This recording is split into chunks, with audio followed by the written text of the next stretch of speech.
नमस्कार दोस्तों, इस वीडियो में जिस स्टॉक के बारे में हम बात करने वाले हैं उसका नाम है HFCL लिमिटेड। ये स्टॉक 90.10 के प्राइस पे ट्रेड कर रहा है एंड मार्केट में उसने 0.61% का डाउन मूव दिया था। इस स्टॉक का HFCL का फुल फॉर्म है Himachal futuristic communication limited.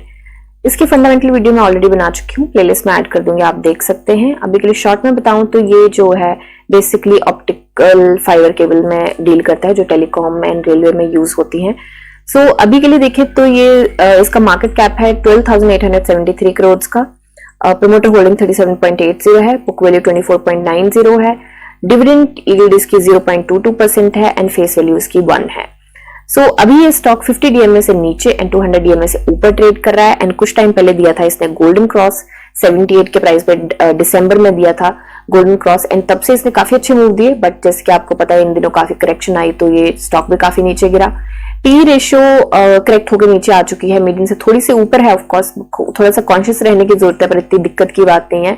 Sales and margin की बात करें, ग्रॉस प्रॉफिट मार्जिन थोड़ा सा हिला हुआ है but sales quarter on quarter again decrease हुई है तो थोड़ा सा कॉन्शियस अगेन रहने की जरूरत है। अभी आगे हम इसके चार्ट पे देखिए, इस स्टॉक ने हमें काफी अच्छी रैली दी थी और रैली जो दी थी वो दी थी लगभग यहां से रैली चालू हुई थी एंड यहां तक गई थी। तो रैली हमें इसने दी थी 72% के आसपास की रैली इसने दी थी, 70-72% के आसपास एंड उसके बाद ये स्टॉक काफी नीचे भी गिर चुका है।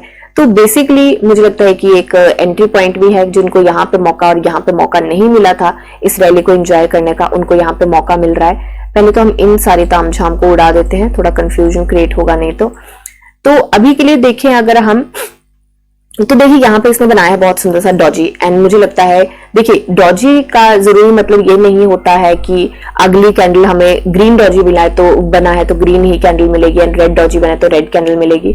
बेसिकली मार्केट में काफी वॉलेटिलिटी देखी गई है। डॉजी तब बनता है जब यहाँ पे बायर्स एंड सेलर्स में काफी फाइट देखी जाए। तो देखिए अभी ये कैंडल ग्रीन है बट हमें मिला है डाउन मूव। अब ये कैंडल ग्रीन क्यों है? ये इसलिए क्योंकि अपनी ओपनिंग से जो है वो ऊपर क्लोज हुई है, इसलिए कैंडल ग्रीन है रेड की जगह।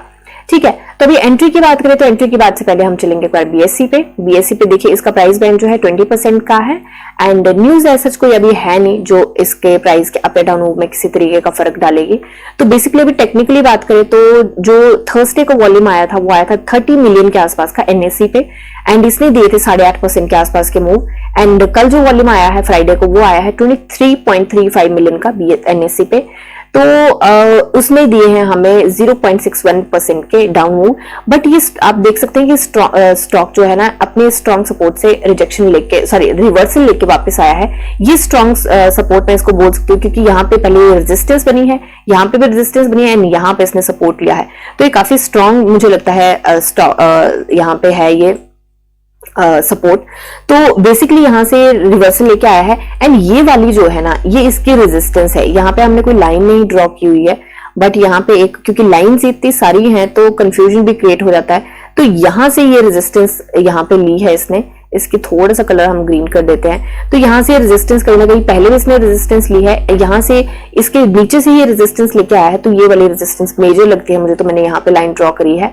तो अभी के लिए देखिए शॉर्ट टर्म लॉन्ग टर्म दोनों की एंट्री ओपन होती है बट शॉर्ट टर्म के लिए हमें बहुत कॉन्शियस होकर रहने का चलना पड़ेगा क्योंकि मैं हर एक अपनी वीडियो में ये चीज मेंशन कर रही हूँ ताकि आप लोगों को ये सारी चीज पता चल जाए। देखिए यूएस में इलेक्शंस हैं, इंडिया में इलेक्शंस हैं, लीप ईयर है एंड तो यूएस का कैसे फर्क पड़ेगा इंडिया के मार्केट पे? यूएस की मार्केट को इंडियन मार्केट रेप्लिकेट करती है नेक्स्ट डे। तो हमें S&P 500, Dow Jones and Nasdaq को बहुत करीबी से देख के चलना पड़ेगा शॉर्ट टर्म की एंट्री के लिए। ये सारी चीजें लॉन्ग टर्म की एंट्री के लिए नहीं है क्योंकि शॉर्ट टर्म और लॉन्ग टर्म की एंट्री के लिए बहुत सारी चीजें डिफरेंट हो जाती हैं। लॉन्ग टर्म के लिए हमें फंडामेंटल्स पे बहुत जोर देना पड़ता है, शॉर्ट टर्म के लिए हमें टेक्निकल पे बहुत जोर देना पड़ता है। तो ये मुझे लगता है फंडामेंटल तो ऑफकोर्स हम देखेंगे ही बट कई बार जिनके फंडामेंटल्स नहीं भी सही होते वो कंपनीज भी टेक्निकली इतनी स्ट्रॉन्ग साउंड कर रही होती हैं कि वहां पे हमें बहुत अच्छे मूव मिल जाते हैं। तो मुझे लगता है कि फंडामेंटल्स स्ट्रॉन्ग होना लॉन्ग टर्म के लिए बहुत ज्यादा जरूरी है। एंड टेक्निकल स्ट्रांग होना शॉर्ट टर्म के लिए मुझे लगता है कि काफी इंपॉर्टेंस उसको मिलती है। तो अभी जो दूसरी चीज हमें चेक करने वाली वो ये है कि हमारी निफ्टी जो है वो रेजिस्टेंस पे है। निफ्टी में मोमेंटम नहीं है, वॉलेटिलिटी है इस टाइम पे। एंड मोमेंटम और वॉलेटिलिटी में क्या फर्क होता है? वॉलेटिलिटी जो होती है, जो एक स्टॉक किसी एक रेंज के अंदर ही ट्रेड कर रहा होता है, तो वो इसको वॉलेटिलिटी कहते हैं। मोमेंटम होता है कि स्टॉक या तो नीचे गिरे जा रहा है या तो ऊपर जाए जा रहा है, तो उसको एक मोमेंटम कहते हैं। ठीक है, तो निफ्टी में अभी मोमेंटम नहीं है, वॉलेटिलिटी है। तो मुझे लगता है कि वो भी एक चीज है कि अगर निफ्टी में वॉलेटिलिटी रहेगी तो हमारे सारे स्टॉक्स में वॉलेटिलिटी देखी जाएगी, राइट। तो वो भी एक चीज है कि शॉर्ट टर्म की एंट्री के लिए हमें कंसीडर करनी पड़ेगी। तो अभी के लिए शॉर्ट टर्म की एंट्री मुझे लगता है मैं लाइव मार्केट में ध्यान देकर चलाऊंगी। अगर मैं शॉर्ट एंट्री के यहाँ पे बनाऊंगी तो मुझे लगता है कि मैं बहुत ज्यादा इन्वेस्टमेंट से नहीं बनाऊंगी। एंड दूसरा, मैं यहाँ पे इमीडिएट अपना स्टॉप लॉस लेके चलूंगी। और मुझे लगता है इसका स्ट्रॉन्ग जो अभी सपोर्ट बनता है वो है 87.50। एंड इसके नीचे अगर स्टॉक गया तो मेरा सेल रहेगा, मैं उस स्टॉक से एग्जिट ले लूंगी फिर। तो अभी के लिए अगर शॉर्ट टर्म की मैं एंट्री बनाती हूं तो मुझे लगता है 31 मार्च तक, अगर क्योंकि इसका प्राइस बैंड भी 20% है, अगर मार्केट साथ देते हो सब कुछ सही रहता है तो मुझे लगता है कि 20% का प्राइस बैंड है, जाने कोई ऊपर भी जा सकता है। बट अभी के लिए मैं ये वाला लेके चल रही हूँ क्योंकि मुझे लगता है स्ट्रॉन्ग रेजिस्टेंस है। और अगर इसको काट गया तो मुझे लगता है ये वाला इसका रहेगा कि ये 31 मार्च तक मुझे लगता है हम 16, 16.5, 17% की उम्मीद हम कर सकते हैं शॉर्ट रन में। क्योंकि ये देखिए, मुझे पता है प्राइस बैंड 20% का है एंड जाने को ये एक दिन में भी जा सकता है। बट इसमें एक तो काफी सारी रेजिस्टेंस आएगी इसको बीच में। एंड दूसरा क्या रहेगा कि हमें वॉलेटिलिटी, सॉरी थोड़ा सा फंबल कर रही हूँ, वॉलेटिलिटी हमें काफी देखने को मिलेगी। तो हो सकता है कि इसमें अप डाउन मूवमेंट हमें देखने को मिले, इसलिए मैं थोड़ा ज्यादा टाइम और कम टारगेट लेके चली हूँ। एंड लॉन्ग टर्म की एंट्री की बात करें तो देखिए, मुझे लगता है कि ये जो क्वार्टर चल रहा है इसके रिजल्ट से पहले मुझे लगता है कि ये वाला हाई तो ये ब्रेक करना ही चाहिए या इसके आसपास ट्रेड करते होना चाहिए इसको। तो 30% की मैं उम्मीद कर रही हूँ। वैसे मेरा लॉन्ग टर्म 1 ईयर का होता है, बट जब से मैं वीडियोस बना रही हूँ यहाँ पे तो मुझे पता चल रहा है कि लॉन्ग टर्म 3 महीने का भी होता है, 2 महीने का भी होता है, 1 महीने का भी होता है। तो डिफरेंट अपने एनालाइज करने का तरीका होता है हर एक इन्वेस्टर का, हर एक ट्रेडर का।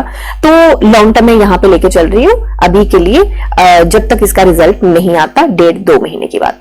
ठीक है, तो ये मेरी एनालिसिस है, कोई बाय सेल होल्ड की रेकमेंडेशन है। आप अपनी एनालिसिस कीजिए, जानिए समझिए, पढ़िए और फिर इन्वेस्ट करिए। मिलते हैं नेक्स्ट वीडियो में, तब तक के लिए शुक्रिया एंड हैप्पी इन्वेस्टिंग।